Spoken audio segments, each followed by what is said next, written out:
With Bro, his head is rolling down the block right now. He literally just put the knife to his own throat and cut his throat open.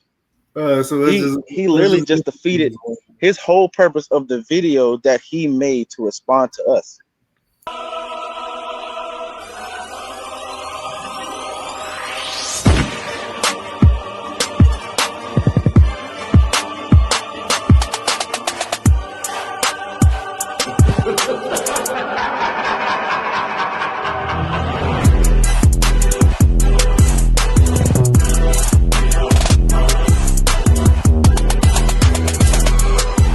All right, first and foremost, I'm going to give all praises, honor, and glory to the Most High God, Yahweh, and the name of His only begotten Son, who the world calls Jesus Christ, Yahweh Shah. This is your brother, Gabawar Banashar, with the Genesis, North Carolina camp. We got my brother, Chief Soldier Daham, in the Genesis, North Carolina. Me in Raleigh, North Carolina, and Daham in Charlotte, North Carolina. Now, the reason why we're doing this reaction or this response is because we were publicly rebuked in this video. So what we're going to do is keep it real respectful, and we're just going to give a response to the video, give our reaction to the video. And we're going to keep it straight to the facts. So let's not waste any time. Let me share my screen.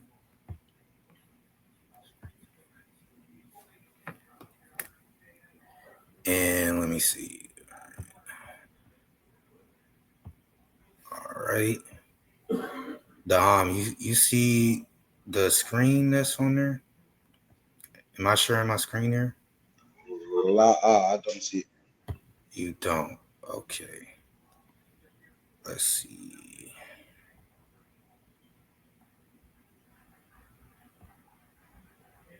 All right. Now do you see it? I see it. Con. All right. This is my first time using the StreamYard, so gotta bear with me. All right. So this brother right here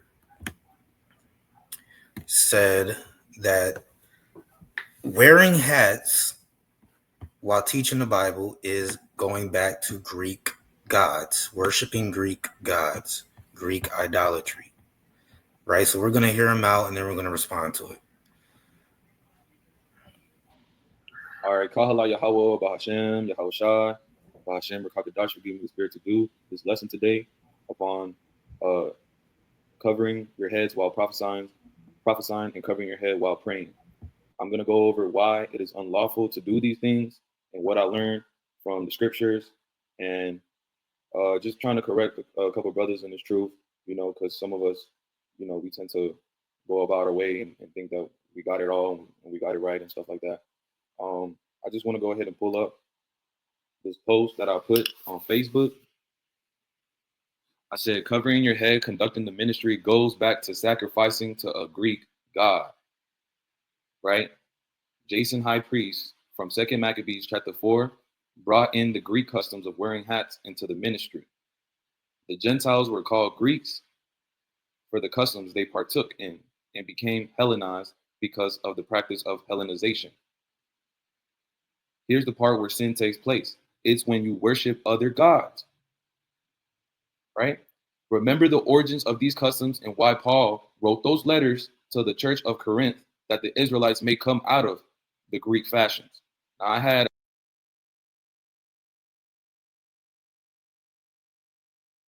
So as you can see, the brother's stance is that wearing hats while teaching the Bible, praying and prophesying goes back to worshiping Greek gods according to 2 Maccabees 4. Now, whenever I was looking at this post, I think I was just actually going to the gym. So I was a little bit busy. And so I asked the question, as you can see on the screen, what verse in 2 Maccabees 4 says that? Because I skimmed through 2 Maccabees 4 and I was trying to figure out, okay, what verse in that chapter says these things? So I asked, and I don't I end up not replying again till later because I was working out at the gym, right? So let's keep going. I had a couple brothers. I had about 3 brothers under this comment.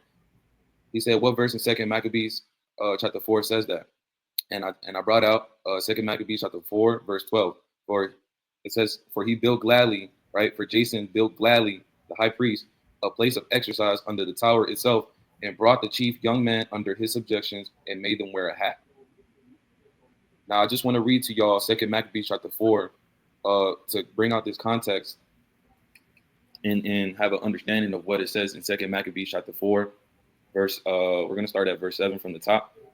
It says, Jason reforms. When Seleucus, I don't know how to say that, but died, and Antiochus, all right, who was called I don't know how to say those words, but excuse me, succeeded to the kingdom, Jason, the brother of Anias, obtained the high priesthood by corruption. So he obtained the high priesthood by corruption, right? Promising the king through a petition 360 talents of silver, and from another source of revenue 80 talents. So he bought his way in to become a high priest, right? And that is the a body of youth for it, and to enroll the people of Jerusalem as the Antoshines. How do you say that? Give me 1 second. So I'm trying to skip to the points that he's trying to make here. Let's see. Told me is working out a sin too. Okay. None of that says that they sacrifice to anybody, brother. It says they stop sacrifice because of all that.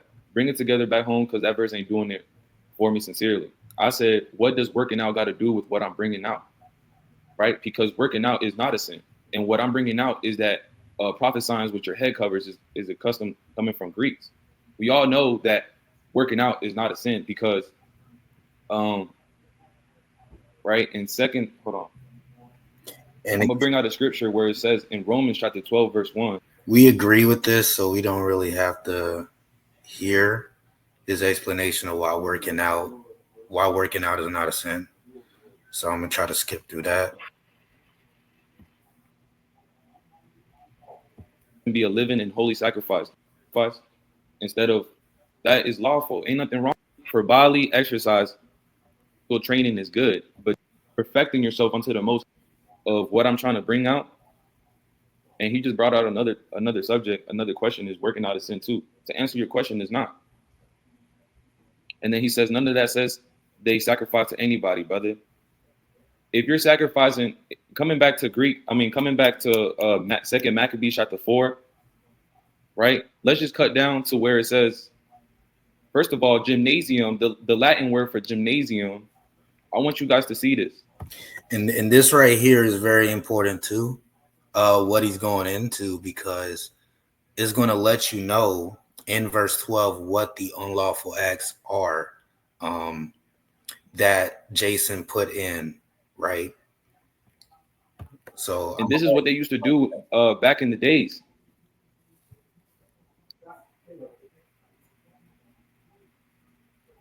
The Latin word for the Latin from Greek, right? Gymnasium, exercise naked. So they were exercising naked during the Greek times, bro. And these are customs that Jason brought in during those times. Right? And let's continue. And a body of youth for it, and to enroll the people for Jerusalem as the entire, how you say it again? In Jerusalem, when the king ascended and Jason came to office, he at once shifted his compatriots over to the Greek ways of life. So he brought that Greek way of life into the people of Jerusalem, the Israelites. Right? He set aside the existing royal concessions to the Jews. So he set aside the things that were of the Most High to the Jews, right? The Israelites, who went on to the mission to establish friendship. All right, so now it's talking about John the Father, how he went, right? How he went on to the mission to establish friendship and alliance with the Romans. And he destroyed the lawful ways of living and introduce new customs contrary to the law. Contrary to the law.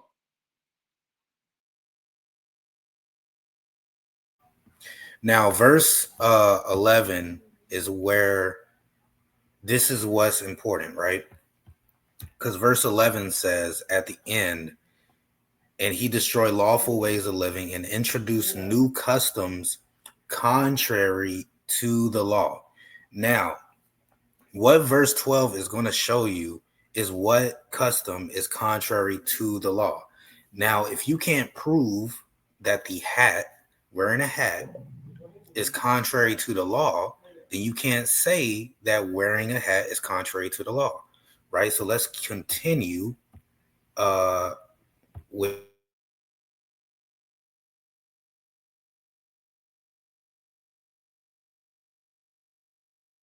So if you're bringing new customs contrary to the law, now you're going against the Most High's law. Now you're just sinning, right? This is where sin takes place. He took delight in establishing a gymnasium right under the title. I have a hard time pronouncing these words, but let's continue. And he induced the noblest of the young men to wear the Greek hat, to wear hats. You see, there was such an extreme of Hellenization, and just to show y'all, this is what Hellenization is, right? It's the. All right. So again, basically, we don't disagree that the Israelites were Hellenized during the Greek time, right? However, what he just skipped is what was the unlawful act in verse 12. The unlawful act is the gymnasium that was set up by Jason with naked men exercising. This is clearly homosexuality, and it was done under the temple, right? He set up a place of exercise under the temple full of naked men exercising. That is what the unlawful act is, and we're going to continue reading, and it'll prove that that's what the unlawful act is. Culture of the Greeks.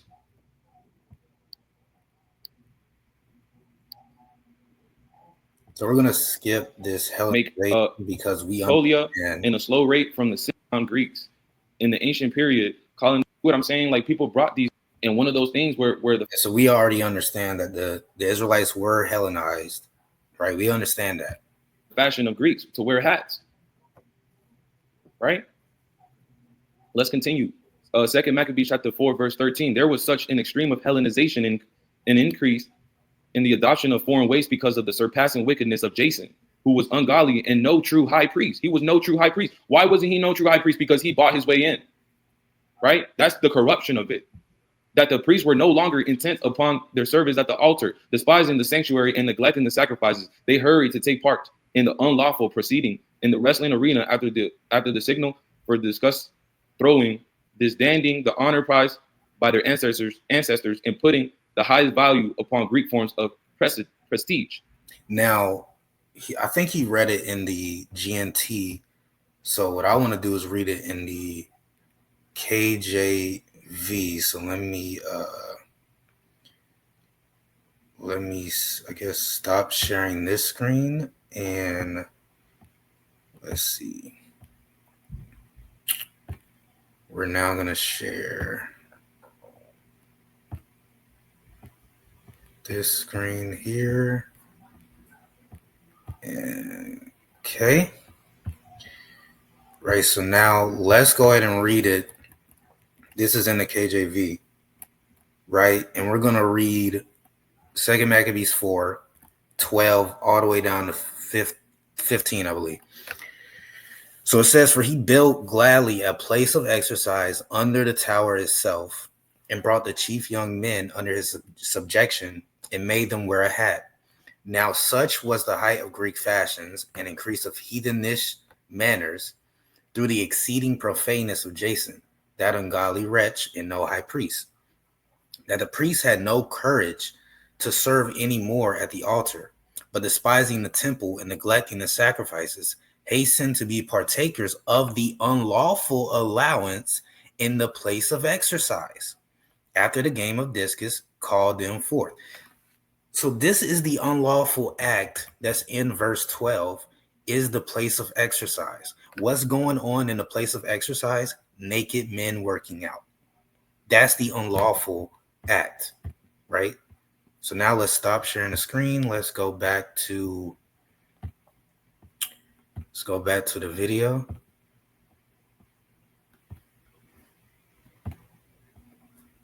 All right.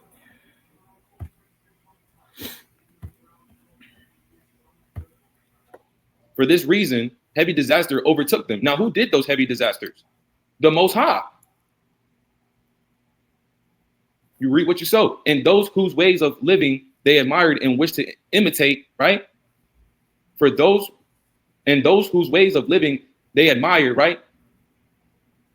The Most High's people, the Israelites, some of them, they admired these things and wished to imitate completely, became their enemies and punished them.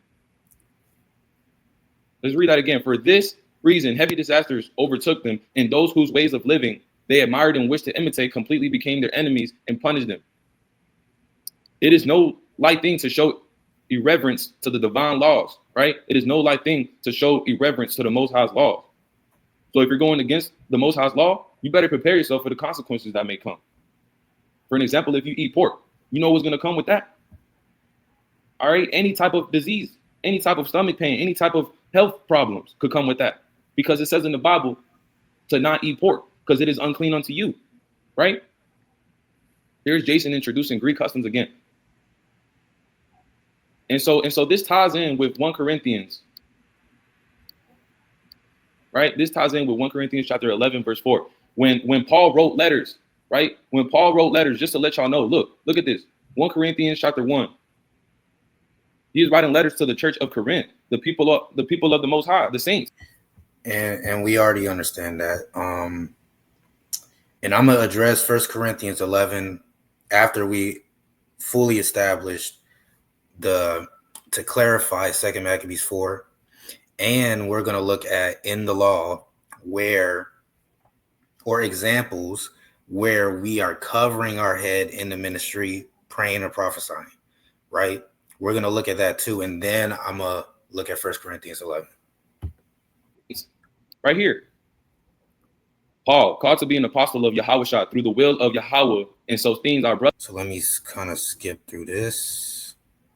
To the church of Yahweh, dishonoreth his own head. Yahweh, by not because he started bringing out, okay, no such customs. We don't have no other customs than to deal with. Wants to argue about the simple fact that we cannot prophesy with our head covers. I simply say, all right, so I did want to touch on that. So it's important. Let me bring that back just to hear his explanation of what he's talking about in 1 Corinthians 11. And now I'm going to address that afterward, later. Right, coming down to verse 7, because for a man indeed ought to not cover his head, for as much as he is the image and glory of Yahweh. You see, we are the image. We are to portray the image and glory of Yahweh by not covering our heads while we prophesy, while we teach on the highways and byways. And I had a brother call me and tell me that it is not a sin to teach with our head covers. Because he started bringing out, okay, he told me to continue to go down and read verse 16. But if any man seems to be contentious, we have no such customs, right? We have no such customs. We don't have no other customs than to deal with keeping the law, statutes, and commandments of the Most High, and not do things of any other nations, like the Greeks. We can't do those ways. We can't have those customs in our ministry. We can't do the ways of the Greeks, right? The NLT says, but if anyone wants to argue about this, right? If anyone wants to argue about the simple fact that we cannot prophesy with our head covers, I simply say this. I simply say that we have no other custom than this. And neither do God's other churches. So not only he was talking to the church of Corinth, but other churches around that were a part of the Most High, right? And again, I'm going to address the 1 Corinthians 11 afterward, after we dealt with 2 Maccabees 4 and the examples of us covering our head while we're praying. So after that, then I'll address 1 Corinthians 11 head on. So coming back to the post, he said it literally says he built a gym too. You got it, brother. Shalom. So these brothers are really getting upset because they can't seem to understand that what I'm bringing out from 2 Maccabees chapter 4, verse 12 and on the way down is that those customs are the ways of the Greeks, and we can't do those customs. Now, if you want me to bring out a verse from the Torah that says not to do those things, it's simple. Exodus chapter 20, verse 3, thou shalt not have no other God before me. Thou shalt not have no other God before me. Thou shalt not make unto thee any graven images or any likeness of anything that is in heaven above, or that is in the earth beneath, or that is in the water under the earth. Thou shalt not bow down thyself to them, nor serve them. Don't y'all understand that when y'all do these Greek? Right. So his whole stance is that us wearing a hat and Greeks, basically in 2 Maccabees 4 introduce hats, right, into the ministry, that now we're serving a Greek god. So we're going to explain this 2 Maccabees 4, and we're going to explain how that cannot be true, that we're committing idolatry by wearing a hat, right? Salakia as well. That would mean that we cannot go around wearing a baseball cap at all if it's idolatry. So the brother does not have a point, but continue. Khan. And just for the audience, Daham is at work, so there is going to be a little bit of background noise whenever he talks or comes off. Salakia. All right, let's continue. Customs that y'all serving those Greek gods. Y'all partaking in them. Y'all got to understand, for I, the Lord, thy God, Yahweh, am a jealous God, as it says, it is written in Exodus 20, verse 5. He's a jealous God. It's simple as that, man. If you can't, and this is why I told the brother Gabawar, I was like, if I haven't convinced you yet by what I've been bringing out from Maccabees and how it comes down to following the custom of the Greeks, then I don't know how else I can convince you. I have no grudge over you or anybody else in the camp, because at the end of the day, if you can't seem to understand this truth, if you can't seem to understand what's being brought out, and how Paul was trying to warn the people in the Corinth to come out and trying to tell them to come out of the ways of the Greeks' customs and wearing hats and covering their heads, right? If you can't seem to understand that, then I don't know how else I can convince not just Gabawar, but anybody else in this truth that y'all claim to be in.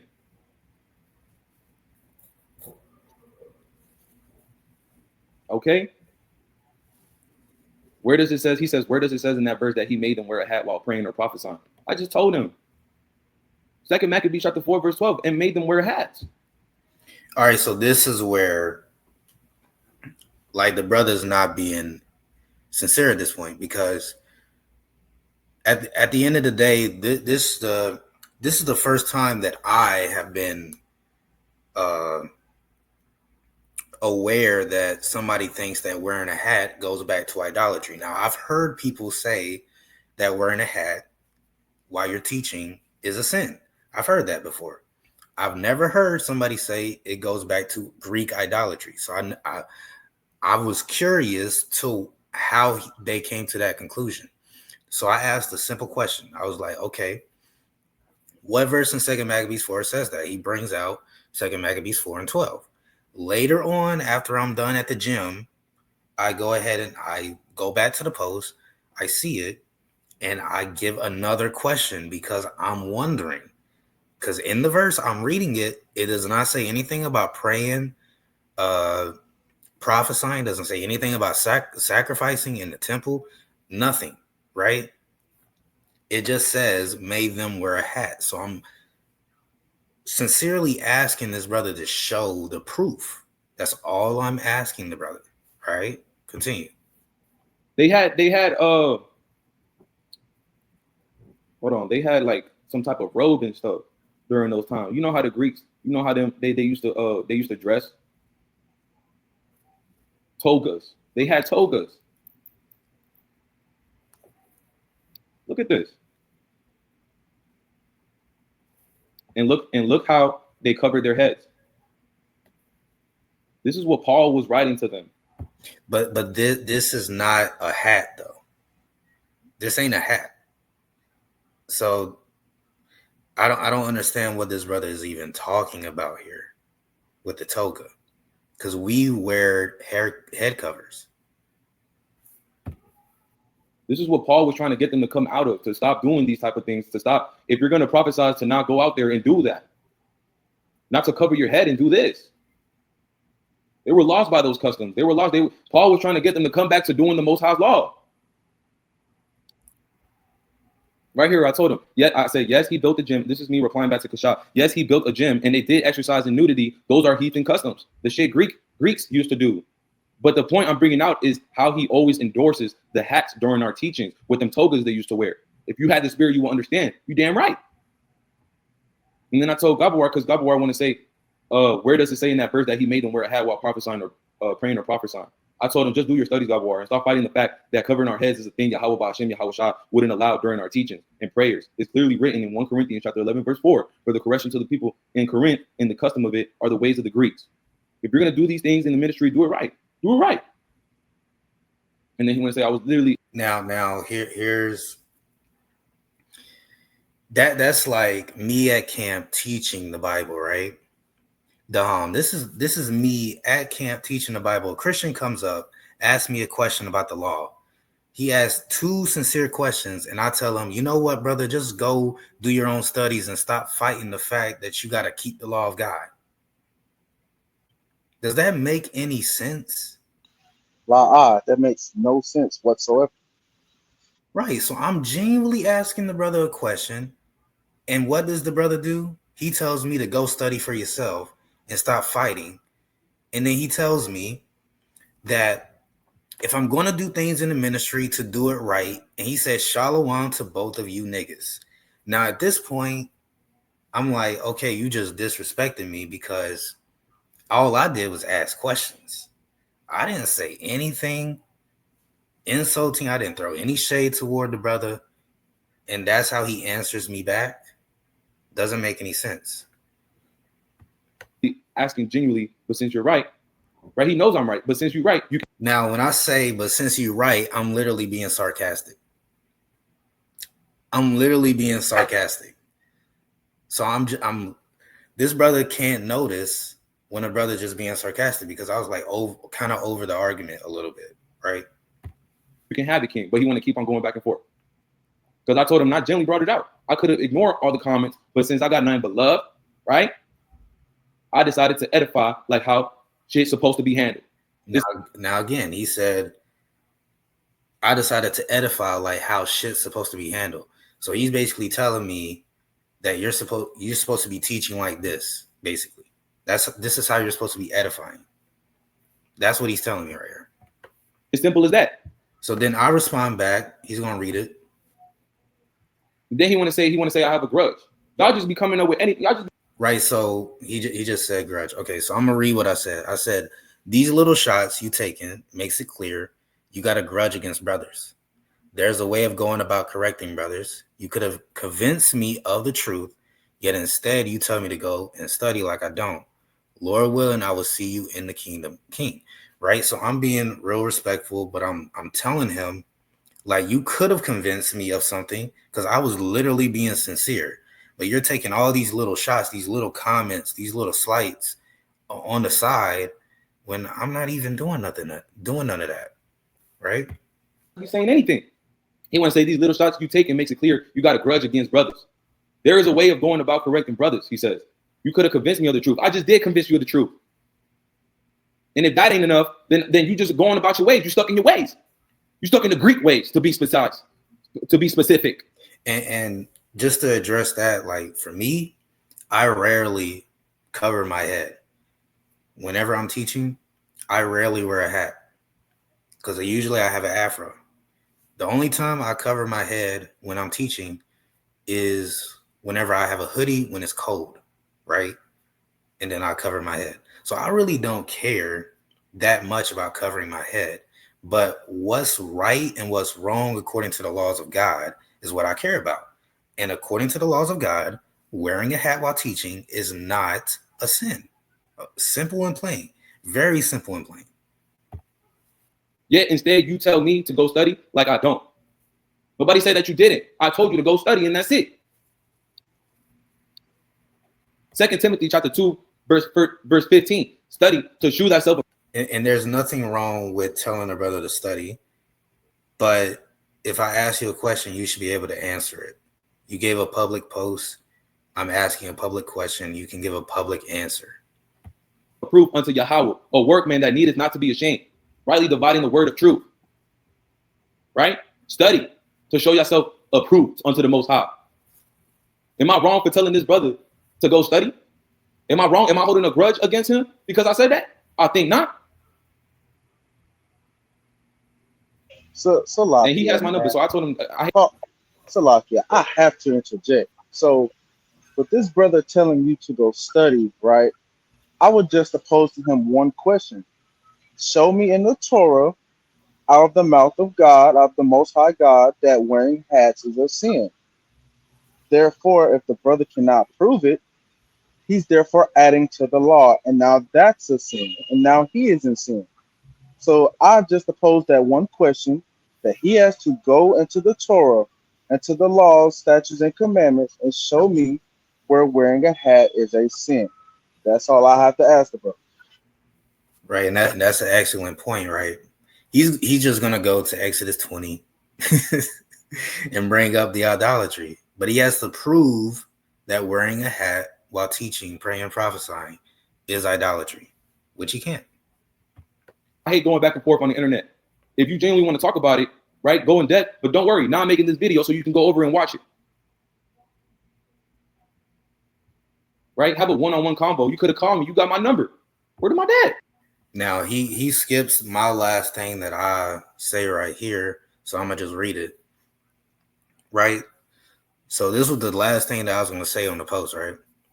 I said all I asked was 2 questions. You answered my first question because I couldn't find what verse said hat. Because again, I was getting ready to work out, right? And I was skimming through it. So I looked into it after your answer. So after I got at the gym, I looked into it, right? And I gave a second question. Instead of answering, you told me I need to study. And if I'm going to do things in the ministry to do it right, then you tell me how to handle edification. You threw shade at me. All I did was ask 2 questions with no shade. I've said all I needed to say. You have my number 2, Shalom, right?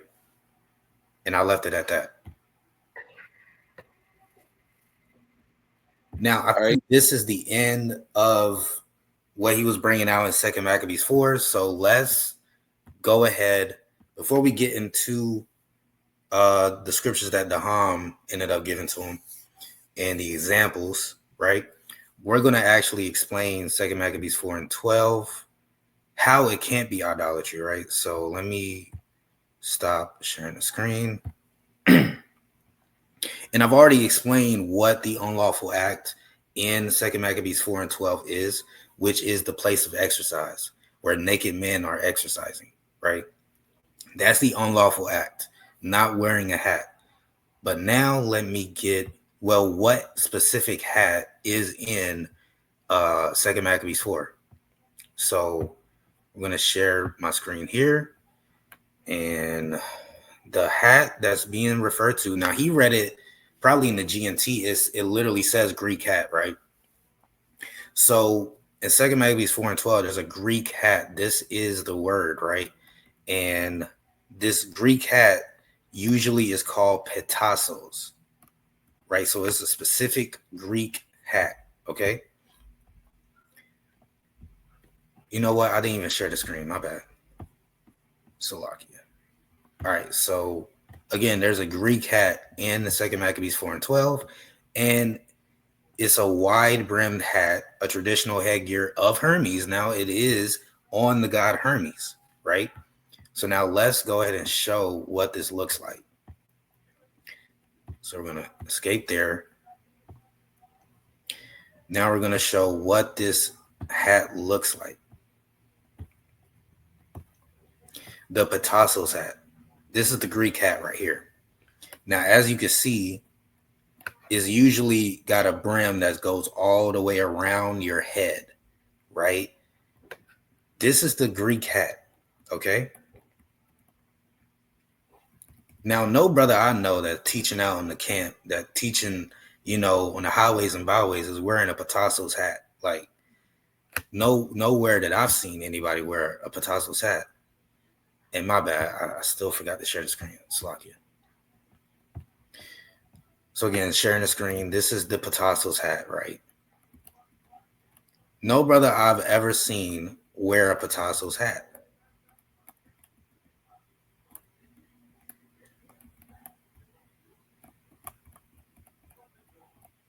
Most brothers I know, again, is wearing let me stop sharing the screen.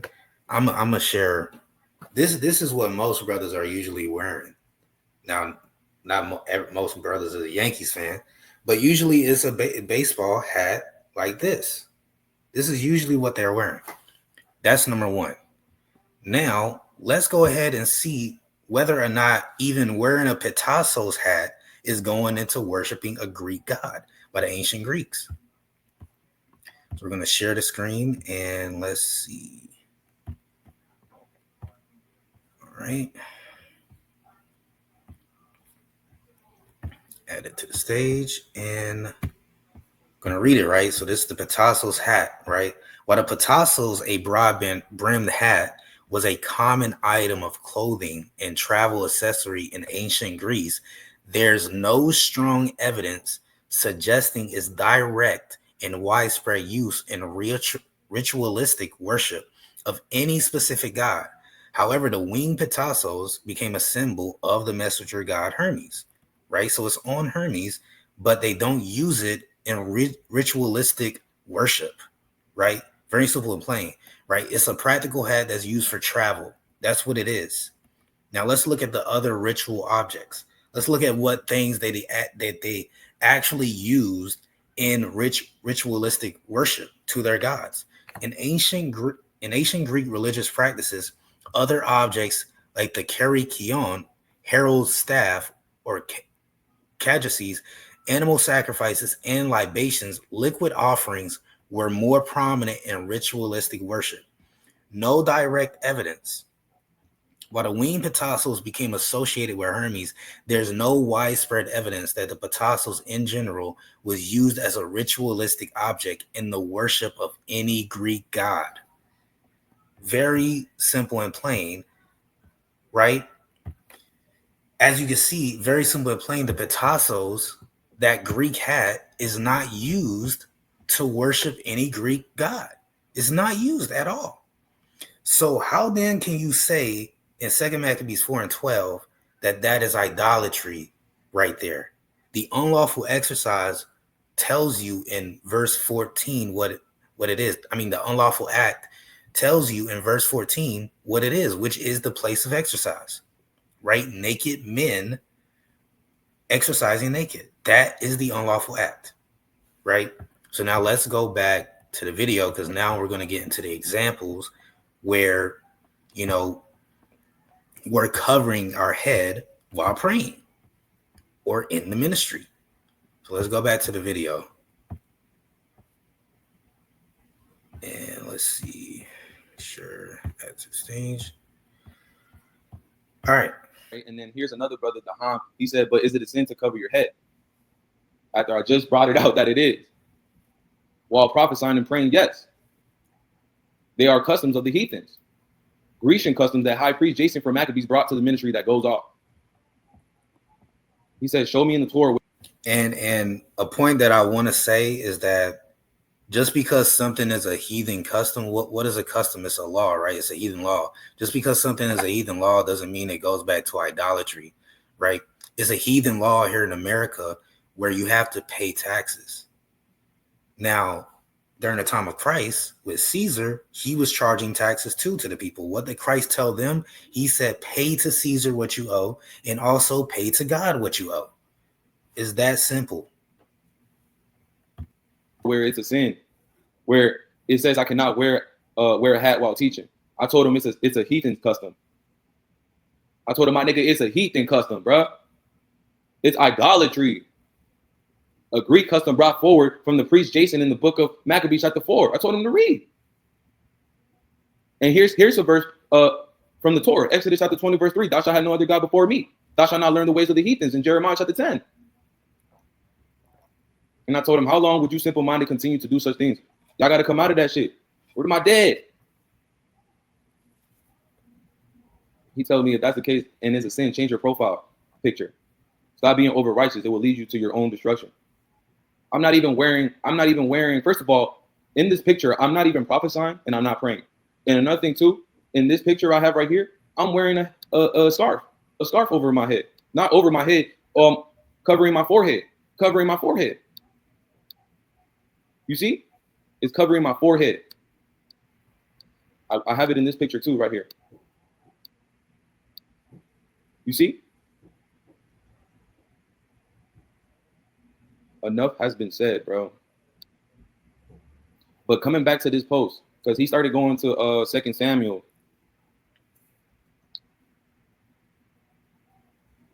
I told him, you're stuck in the folly just like the Gentiles Paul told them to come out of in 1 Corinthians chapter 11, verse 4. The Holy Bible, that same Bible we teach. The same Bible we teach. You're going against it. You're going against it. Since it's a so-called sin, he says, so King David must have been sinning too in 2 Samuel chapter 15, verse 30, having his head covered. Now, what y'all don't understand is that in that verse, he covered his head with dirt. But I told him, Daham, King David was not prophesying. He was showing signs of mourning by covering his head as he headed up to the Mount of Olives. And we know this is a powerful point by Chief Soldier Daham, right? To bring up 2 Samuel 15 and 30 to 31, because in verse 31, it said David prayed, right? And then he gonna tell me to pull up to camp and debate it. And then he says in verse 31, he was praying. So now let's just jump to that verse. Let's read it. Now, mind you, David escapes from Jerusalem. A messenger soon arrived in Jerusalem to tell David, all Israel has joined Absalom in a conspiracy against you. Right? So this is during the time when David escapes Jerusalem because of something that was going on with Absalom. You know what I'm saying? But coming down to verse 30, it says, David walked up the road to the Mount of Olives, weeping as he went. His head was covered and his feet were bare as a sign of mourning. You see? As a sign of mourning. And the people who were with him covered their heads and wept as they climbed the hill. Now, what were they mourning about? Right? The personal betrayal by his son Absalom. All right? Because Absalom, he had died. David mourned Absalom's death.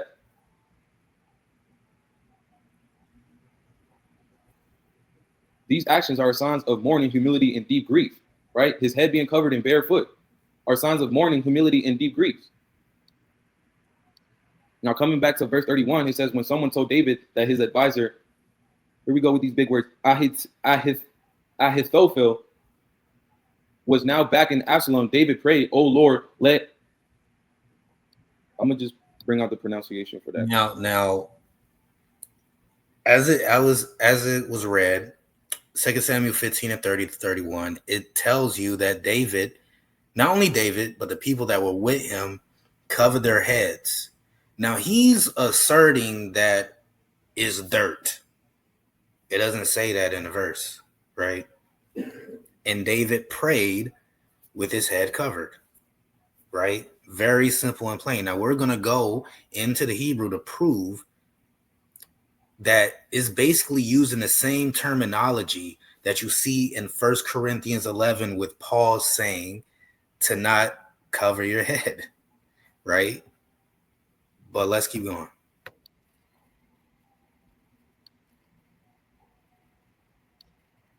Now that he's using pronunciation, I don't really care. In my journey. Hi. How do you go about pronouncing it? Ahithophel. Ahithophel. So coming back, all right, when someone told David that his advisor Ahithophel was now back in Absalom, David prayed, oh Lord, let Ahithophel give Absalom foolish advice. So he prayed, but he prayed with his head covered. And with his head covered, he put dirt on his head. As the next verse said, when David reached the summit of the Mount of Olives, where people worship Yahweh, Hushai, the Archite, was waiting there for him. Hushai had torn his clothing and put dirt on his head as a sign of mourning. Now, as you can see, reading verse 32, he's trying to make verse 32 say that David put dirt on his head. Here's the problem. It says Hushai the Archite, torn his clothes and put dirt on his head. Now we're going to read this. Let's read this. I didn't realize the Ham was not here. All right. We're going to read this in... Oh, he's back. Okay, hold up. All right, slot. All right, so we're going to read this. I'm back. Con. All right, so let's go to the blue letter. And let's get, what was it again? 2 Samuel 15. Go back. All right, verse 30, right? Now we're reading it in the KJV, right? So we're going to read this again. Verse 30. 2 Samuel 15-30. It says, and David went up by the ascent of Mount Olivet and wept as he went up and had his head covered. And he went barefoot, and all the people that was with him covered every man his head. And they went up, weeping as they went up. Now he is trying to say that because of verse 32, that means David and his people, David and his men covered their head with dirt, right? Let's keep reading. And one told David, saying, Ahithophel is among the conspirators with Absalom.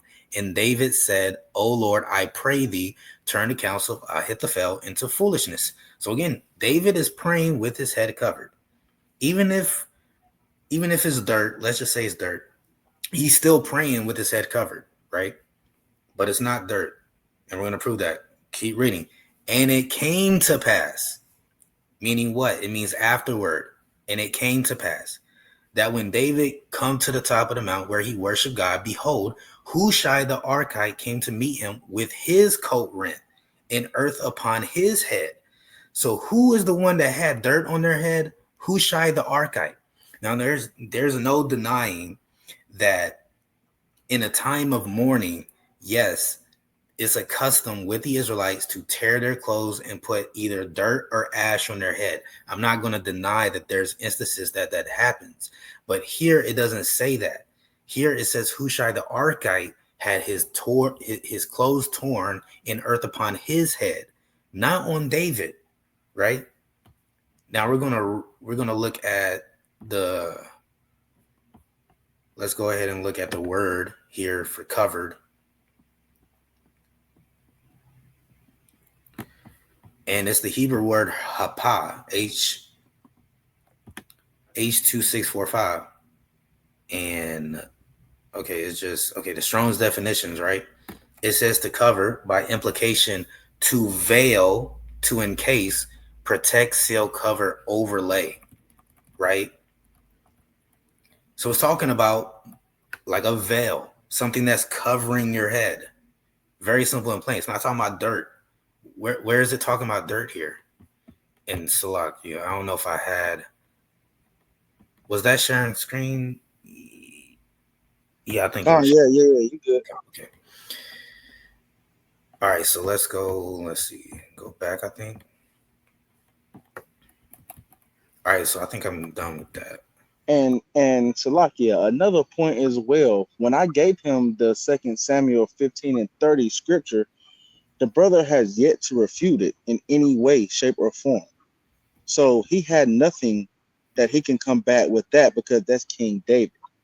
And we all know King David was a man after God's own heart. And the Lord held him accountable for one sin, and that sin was what? Adultery. So therefore, how can that be sin? And like I always say, you have to refer back to the Torah. If wearing your head and prophesying is a sin, that did not come out of the mouth of the Most High. And I digress. Exactly. So now we're gonna go back to the YouTube video here. All right. Right? So they were putting dirt on their heads.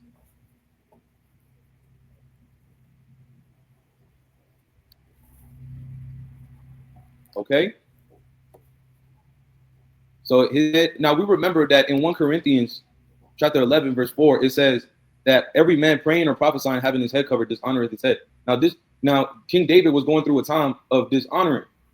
He was dishonored. He was dishonored. He was weeping. He was mourning. Right? He was in deep grief and humiliation. So remember that what he's saying is that he was going through mourning, right? So he's trying to justify why King David is praying with his head covered. Okay. And coming back to Leviticus chapter 10, verse 6. Now, this is not something that even Daham brung out in the comments, right? So this is one that Saradia just put in the video, and this cuts him even further. Exactly, because I literally was going to put that in there because, you know, I'm not even going to jump the gun. This brother is literally finna slice his own wrist and bleed out. Go exactly. Ahead. Like this is crazy. Like you just put this in here to cut yourself. You do realize that, brother. Keep going. It says, and Moses said unto Aaron, this chapter right here, this verse and chapter right here, it ties in with why King David had his head covered with dirt on his head. Not a hat, with dirt. With dirt, not a hat. Right?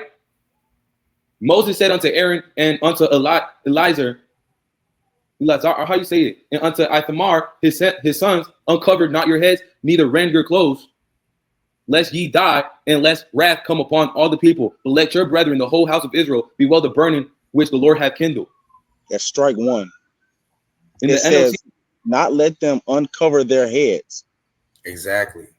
So, but we're going to keep going and figure out why they were told not to uncover their heads. You want to finish it out or actually go to it? Nah, go through it. We're going to build on that point that he's so-called trying to make. Oh, you want me to keep the video going or go to Leviticus 10? No, yeah, you can keep the video going because we're gonna go right back to those scriptures anyway, and properly break them down, which the brother is not going to do. Right, so it was basically like trying to say that that the Lord, see right here, and the Lord will be angry in the whole congregation, but your brothers, the whole house of Israel, may mourn on account of the fire that the Lord has ignited. Right. Do not tear your garments, or else you will die. The Lord will be angry. Do not uncover your heads, right? Because this was during the time of mourning. Because remember when Aaron, right? Just coming back to Leviticus chapter 10, verse 6. Let's just go there real quick on the Blue Letter Bible.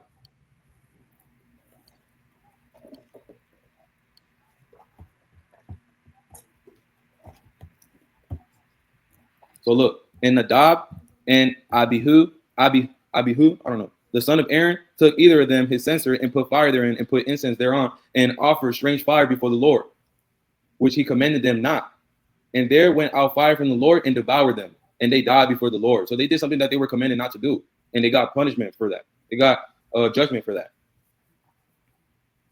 And then Moses said unto Aaron, this is that the Lord spake, saying, now this is what the Lord said to Moses to tell them, I will be sanctified in them that come nigh me, and before all the people I will be glorified. And Aaron held his peace. And Moses called Mishael and Elzaphan, the son of Uziel, the uncle of Aaron, and said unto them, come near, carry your brethren from before the sanctuary out of the camp. So they went near and carried them in their coats out of the camp, and as Moses had said. And this is the part, this is the context right here. And Moses said unto Aaron and unto Eliezer and unto Ithamar, his son, uncover not your head, because they are going through a time of mourning. They are going through a time of mourning, right? Right here in Leviticus, the same thing. Do not uncover your heads, nor tear your clothes. Right here, the commentary, it says, uncover not your heads. They who were ordered to carry out the two bodies being engaged in the sacred duties, right, were forbidden to remove their turbans in conformity with the usual custom of mourning. and prohibit. Now he brings out the commentary, and I just noticed this because it cut him even further, Dom. Because it said, I really want to see how this brother is literally going to respond to everything that we're putting out.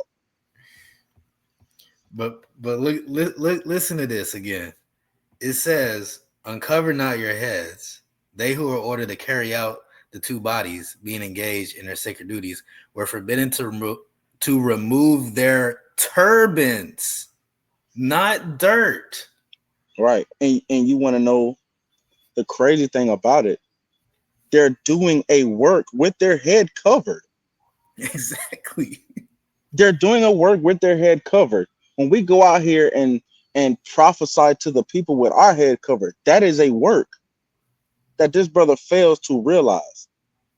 But like I said again, to the brother Saradia, we love you, bro, but you have to go into the Torah and show us that it's a sin to wear your hat or do-rag or anything that covers your head to that effect, that it's a sin from out of the mouth of the Most High. And I highly doubt you can do it, brother. Let's continue. Prohibition. How you say it? Prohibition. Neither rend your garments was in all probability confined also to their official costume. For at other times the priests wore the ordinary dress of their countrymen, and in common with their families might indulge their private feelings by the usual signs of expression of grief. So these were signs of expression of grief, just like it was for King David when he. Right. So again, he just cuts himself because here in an expression for grief, they had a turban on. It wasn't dirt. They had their head covered with a turban, and they were instructed not to remove their turbans. Put dirt, right, over his head during that time, not a hat, right? This was dirt.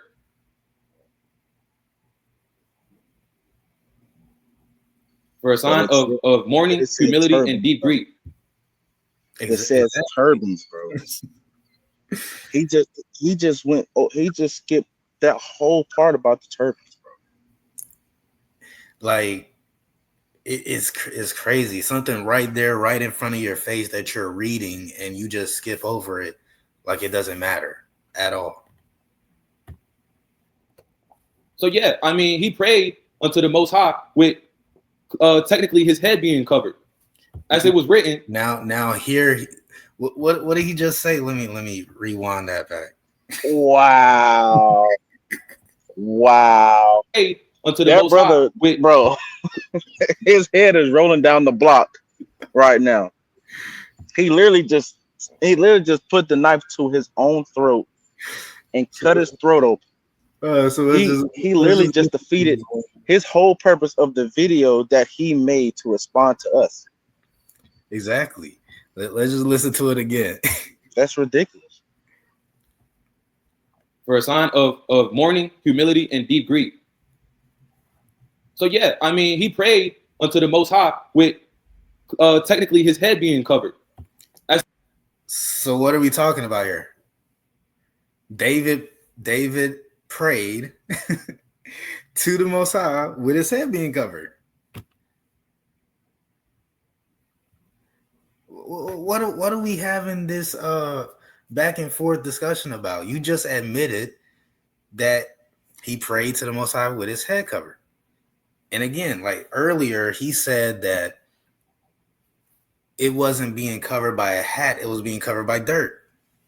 But he's just admitting here technically that David covered his head and prayed. As it was written in 2 Samuel chapter 15, verse 30. His head was covered and his feet were bare as a sign of mourning. And the people who were with him covered their heads just as well. Right? And this is Hushai, the Archite, right? Was waiting there for him as well. And you know what he did too? He had torn his clothing and put dirt on his head as a sign of mourning, just like King David did. Just like him. Now the interesting part of this, right, is that the custom for mourning, right, is tearing your clothes and putting dirt in your head. You go back to Leviticus 10, it says neither rend your clothes. So don't tear your clothes and uncover not your heads. And this was also in a time of mourning. So not every time in a time of mourning is it the same process. It's not the same thing every single time. There's different ways about going mourning. Simple.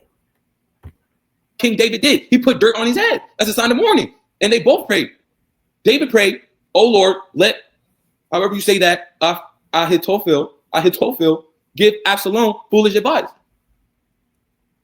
So yeah, so King David prayed just as the Most High commanded during the time of during the time of Moses, dealing with the destruction that the Most High gave judgment upon Nadab and Abihu, whatever how you say his name, right? No offense, right? Just at the time that Moses was dealing with the destruction, the judgment that came upon these two guys for lighting incense that they were not commanded to, right? Offer strange fire before the Lord, before the Most High Yahweh, right? The Most High devoured them. They died before the Most High Yahweh. And then Moses said unto Aaron that this is the Lord's spake, saying, I will be sanctified in them that come nigh me, and before all the people I will be glorified. And Aaron held his peace, right? And then Moses said unto Aaron and unto Eliezer and unto Ithamar his son, uncover not your heads, neither rend your clothes, lest ye die. Lest ye die. So King David could have died. King David could have died if he didn't do what he had to do with covering his head with the dirt. And lest wrath come upon him. And again, in this instance and in the instance of 2 Samuel, they covered their head, especially here in Leviticus 10, it literally said turban, right? But it uses the same verbiage or the same terminology in Leviticus 10 that it did in 2 Samuel. So let me show, let's go ahead and share the blue letter here. All right.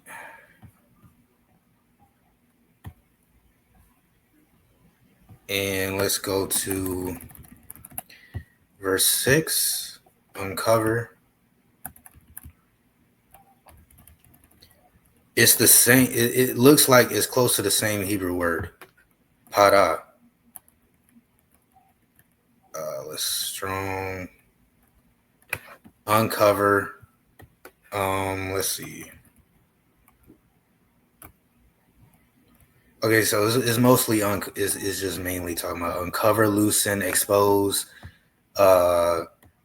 bare, but it's talking about the head, right? So to uncover it. So it says don't uncover it.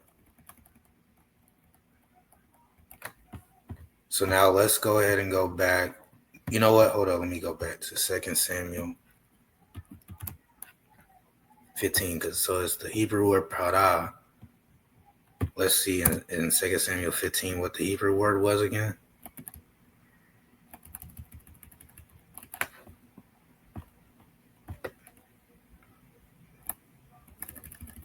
It was hapa. Okay.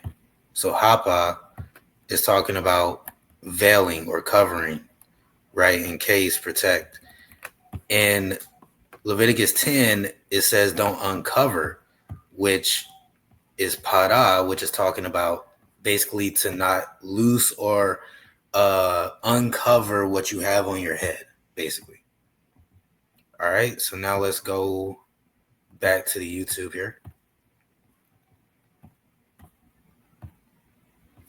And let me add the home back. All right. All the people, but let your brethren, the whole house of Israel, right? So this brother right here, the Ham, right, is bringing out 2 Samuel to justify that prophesying with your head covered is not a sin. And you're wrong for that. You're taking things out of context. But I understand because, I understand people can get confused because of that.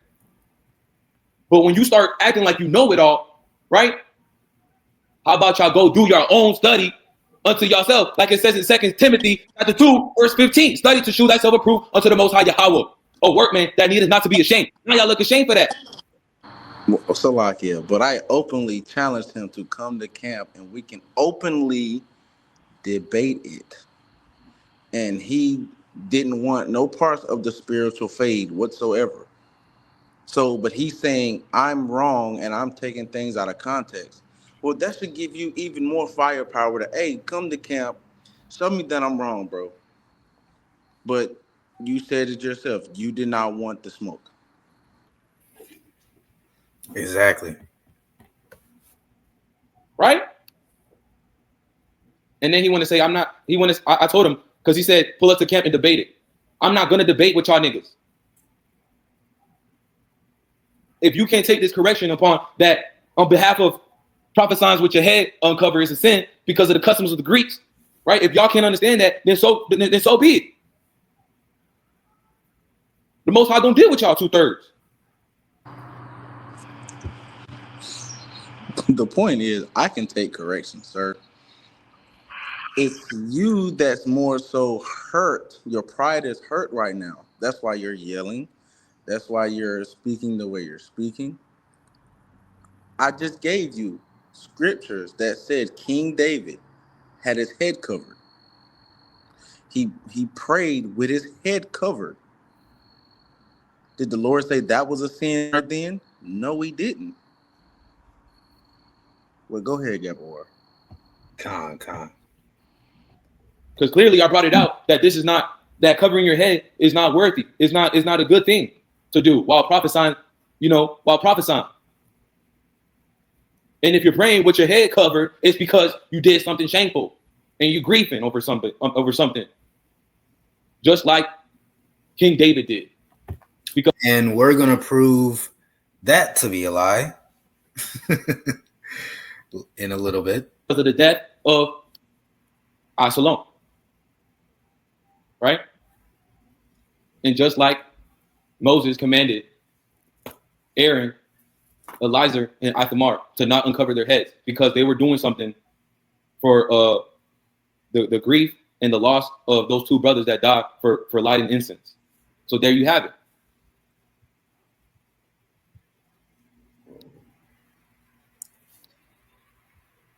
So here are the Jews, the Jewish people, not the Jews, the Jewish people, right?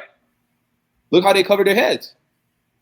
Look at this brother right here prophesying with his head covered. I don't know who that is. That's Chief Ephraim. Now look, y'all want to go out and prophesy just like these people that y'all call yourself, that y'all call them the enemies, but y'all being just like them, y'all being hypocrites. You can't do this type of thing, man. And here's another concept, another website that I got a little bit of understanding from too.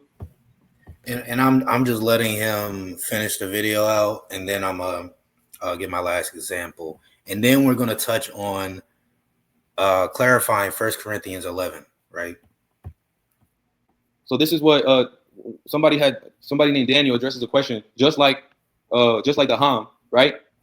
During the last study of 2 Samuel chapter 15 about David going to the Mount of Olives to pray with a covered head and bare feet in his curse. I don't know how to say that. The curses. In many places in the Bible, covering a man's head is an act of shame or mourning. Why does Yahweh command his priests to wear head coverings? Why did Paul write in 1 Corinthians chapter 11 that a man should pray or prophesy with his head uncovered? Right? And here's the part. When David and his servants fled Absalom, they covered their head with ashes. They covered their head with dirt. There are also examples of women covering their head in shame of mourning, such as And again, we've already gone into the Hebrew word there in 2 Samuel 15, where it's not talking about dirt. It's literally talking about a veil. Tamar covering her head with dirt and her hands after Amnon had, raped her. Eve was cursed symbolically when she was covered with dirt when Yahweh told her that her husband would rule over her. Covering one head with dirt expresses a sense of worthlessness, right? Covering one's head with dirt expresses a sense of worthlessness. Just like Paul said in 1 Corinthians, that every man praying or prophesying having his head covered dishonoreth his head, right? For a man indeed ought not to cover his head for as much as he is the image and glory of Yahweh. You blasted Spanish, you so-called blasted Spanish and Native Americans, you are the image and glory of Yahweh. You are the Israelites. So don't cover your head when you prophesy. Don't cover your head when you're praying, unless it's a thing of, unless you praying and you grieve You know, all things must be done holy. All things must be done holy, clean. But The righteous way. there is no unless. If you're saying it's a sin, there is no unless whatsoever. Either it's a sin or it's not. You're like Right. 50-50. You got 1 foot in and 1 foot out. You have to stand 10 toes on what you so-called know.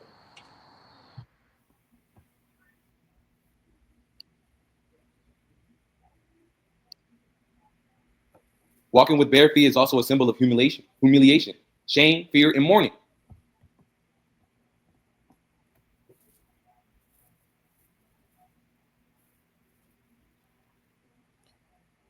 The Greek for head cover is katakephalos, literally against his head. The head of the husband is mentioned in the previous verse, the Messiah. Okay, so it's just talking about how Christ, Yahushua, is the head of every man, and the man is the head of a woman, and Yahweh is the head of Yahushua.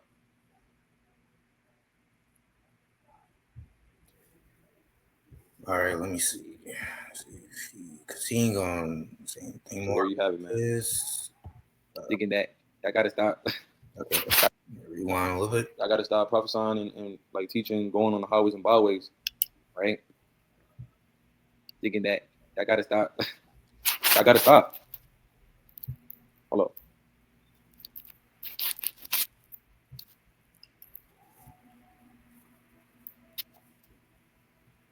All right, this is I want to bring out a verse, chapter and verse.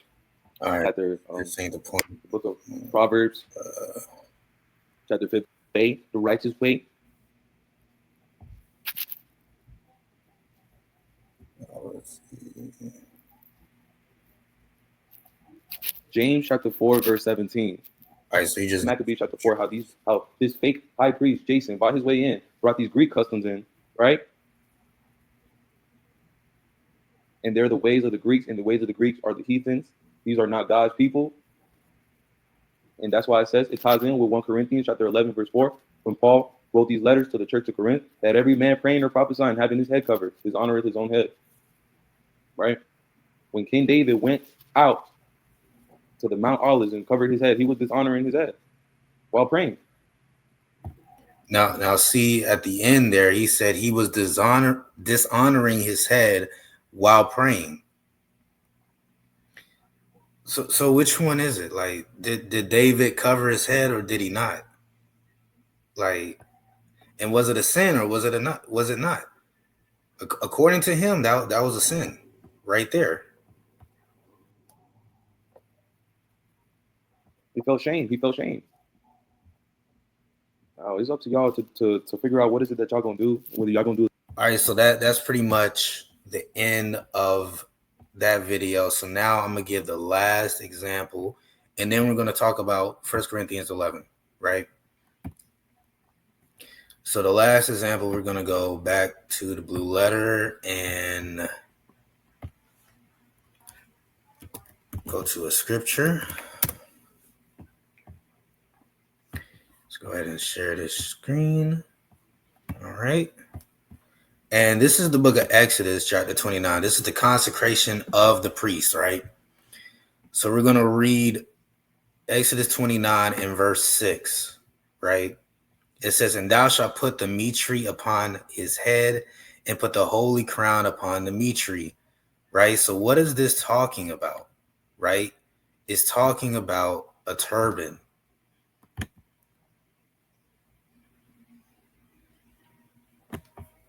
I believe it says it here. I'm not sure. Right, so it's a turban of the high priest. Now, the high priest, they're being consecrated and they're going to be wearing a turban, right? Where are they going to be wearing it in? They're going to be wearing it in the temple. And thou shalt take the anointing oil and pour it upon his head and anoint him. And thou shalt bring his sons and put coats upon them. And thou shalt gird them with girdles, Aaron and his son, and put the bonnets on them. And the priest office shall be theirs for a perpetual statute. And thou shalt consecrate Aaron and his sons, right? And then now it's talking about all the sacrifices that they're going to be bringing to the altar. So they're going to be wearing a turban. So let's look at this turban that the high priests, are going to be wearing. Let's look at an example of it, right?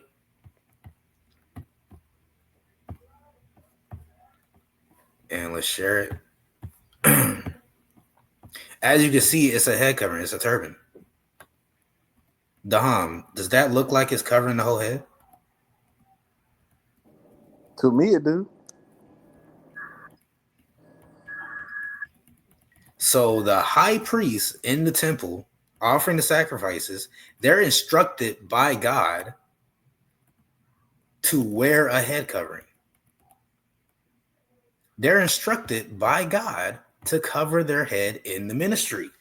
Your whole point, your whole stance is that according to 2 Maccabees 4, Jason introduced covering your head into the ministry. Here we have God instructing the high priest to cover their head in the ministry. Very simple and plain. This is not something new. This is not a sin. This is not idolatry, right? And if you go to 1 Corinthians 11, let's now go to 1 Corinthians 11. All right. During the time of Paul, right, the temple still stood, right? And the high priests were still in the temple offering sacrifices onto the altar. So what does that mean? It means that the high priests were still covering their head because God instructed them to cover their head. So now let's look at 1 Corinthians 11 and 1, and let's clarify what is going on here, what is talking about. So now let's start at the top. 1 Corinthians 11 and 1. Be ye followers of me, even as I also am of Christ. Now I praise you, brethren, that ye remember me in all things, and keep the ordinances as I delivered them to you. Now, let's look at the word ordinances here.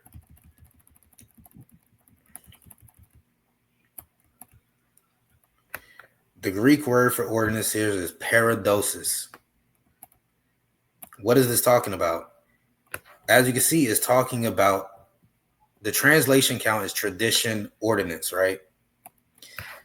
The Strong's definition, transmission, concretely a precept, especially the Jewish traditionary law, ordinance, tradition, traditionary law, tradition.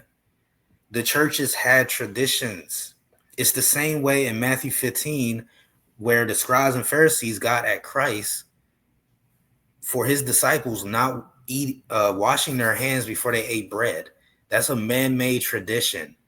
So what is Paul saying? He's giving traditions to the church at Corinth. So this is a tradition. Now going back down to verse, I believe 16, he brought this out, right? And it says, we have no such custom, neither the churches of God. So these customs are in these other churches, right? He read a different translation that showed that. Now let's look at the Greek word for custom. G4914, which is sunatheia. And as you can see, it's just a custom. It's just usage right here in Strong's definition. Now it says some other stuff right here, right? But it's just a custom, right? It's not talking about the laws of God. Now, how we know it's not talking about the laws of God, there is a Greek word that talks about that. Let's look at custom. And let's see, I believe it's Acts 21, right? Acts 21:21, right?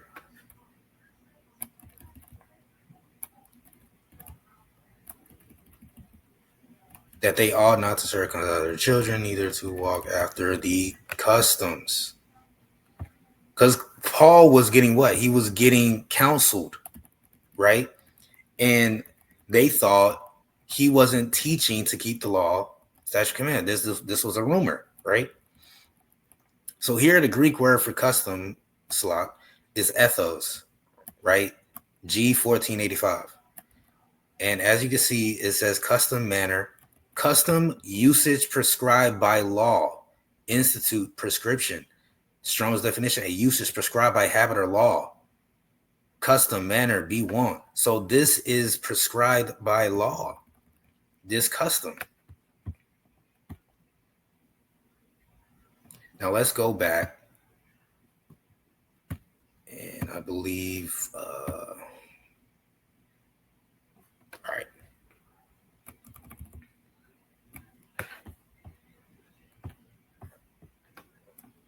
And again, if we look at ordinance, you can see it's talking about a tradition. So this is a tradition, a custom that's in different churches, right?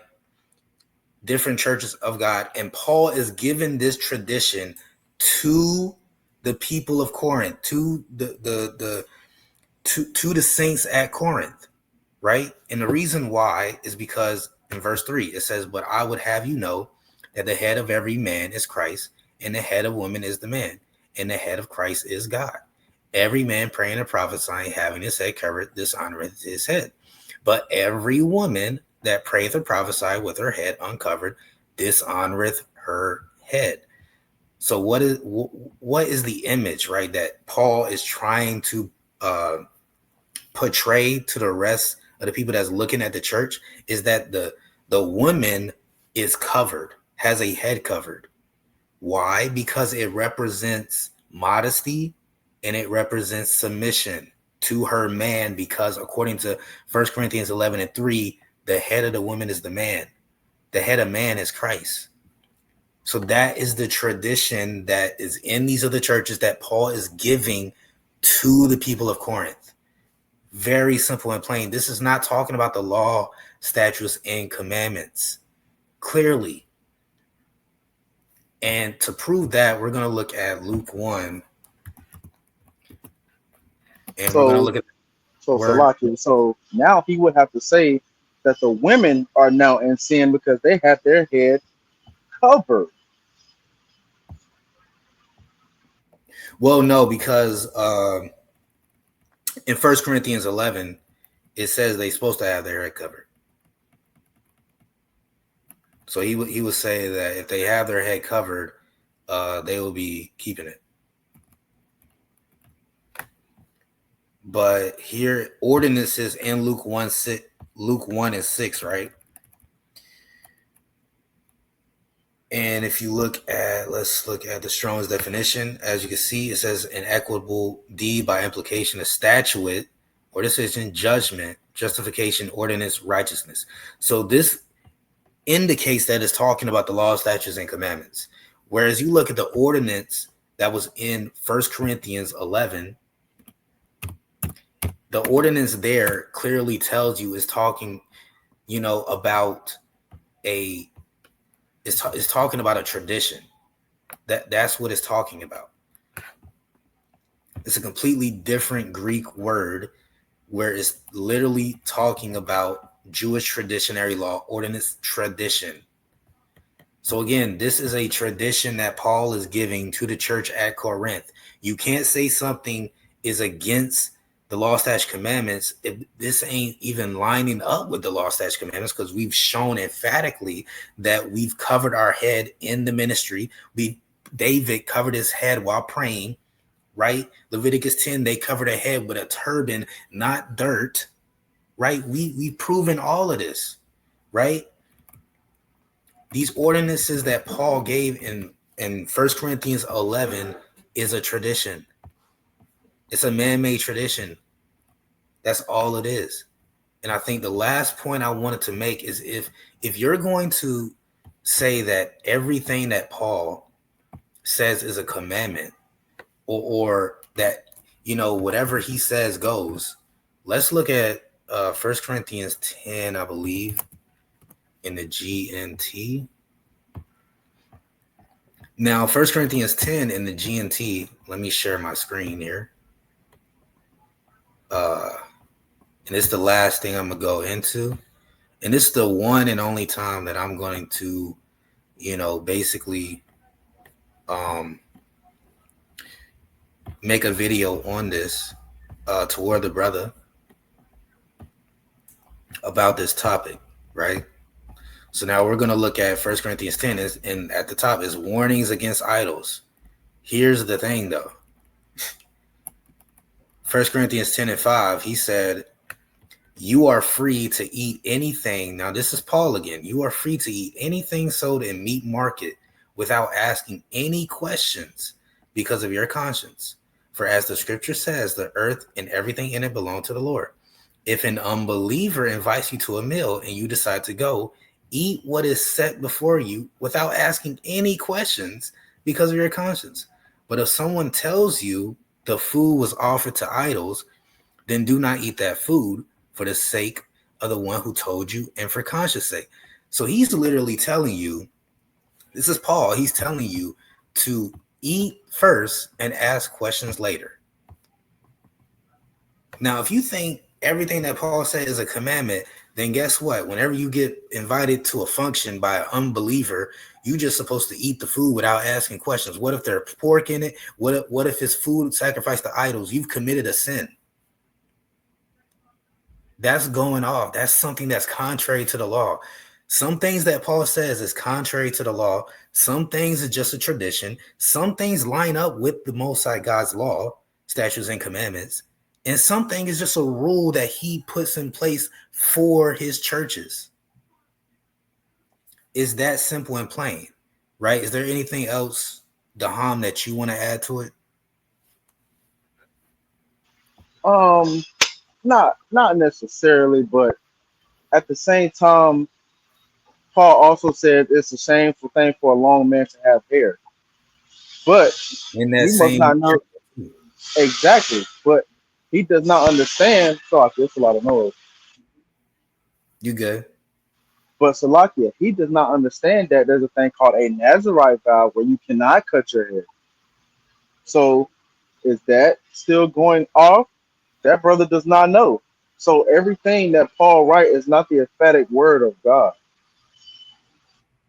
Exactly. So, you know, all praises to the Most High God, Yahweh, Ba'ashem, Yahweh Shah, Barakatah, man. Shalom to the brothers and family. Anybody that's going to watch this, man. At the end of the day, wearing hats while teaching, praying, and prophesying is not a sin, and it does not go back to Greek idolatry, right? Very simple and plain. I think we've emphatically proven that it doesn't go back to that, and it's not a sin according to the Bible. We've given 3 examples: 2 Samuel 15, 30 and 31, Leviticus 10 and 6, and Exodus 29 and 6 with the high priest. Very simple and plain. And again, this is the last point. In 1 Corinthians 11, whenever he made this tradition for his church, the temple still stood, which means the high priest was still in the temple, right, at the altar, covering their head, which is what they were instructed by God. And in 1 Corinthians 11, it says every man that prays. Is a high priest not included in every man? That's something that you got to ask yourself, right? So with that, I'm going to give all praises, honor, and glory to the Most High God, Yahweh, Ba'ashem, Hamashiach, Yahweh Shah, and I'm going to say Shalom.